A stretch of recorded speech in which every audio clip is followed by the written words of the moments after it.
Since 2022, the war in Ukraine has reshaped global security. It has become the largest military conflict in Europe since World War II. But in 2026, the main question still remains unanswered. Will this war end, or could it spread further? Will the United States fully intervene? Will Europe grow tired of supporting Ukraine? And could this conflict escalate into a wider European war? Why hasn't the war ended? Despite massive Western support, the war in Ukraine has turned into a prolonged confrontation. Russia controls parts of Ukrainian territory. Ukraine continues fighting and launching counterattacks. Neither side has achieved a decisive victory. This is no longer a rapid campaign.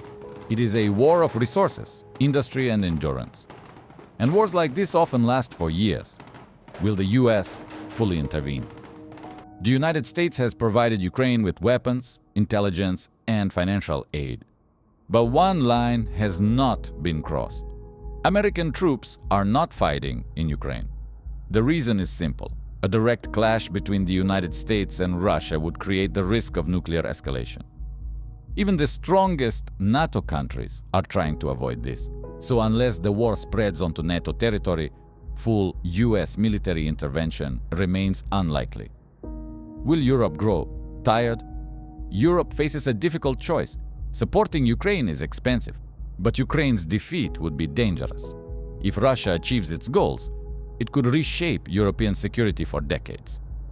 That is why most European governments continue supporting Ukraine, despite economic pressure and political fatigue. But public opinion is slowly changing, and that could influence future aid. Is Europe at risk? Today, Russia and NATO avoid direct confrontation, but risks exist. The Baltic states fear the conflict could expand, military incidents in air and sea, and the danger of escalation through miscalculation. If the war ever crosses into NATO territory, collective defense would be triggered, and that would mean a Europe-wide war. How could the war end?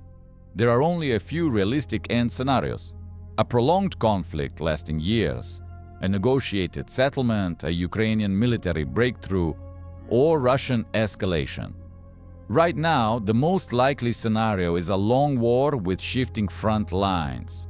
Not a quick victory, not a total defeat, but a prolonged confrontation. Conclusion. The war in Ukraine has long ceased to be merely regional. It is a test of global alliances, state power, and the stability of Europe. And its outcome may shape the continent's future for decades. So the real question is no longer only, will the war end? But how far could it spread before it does?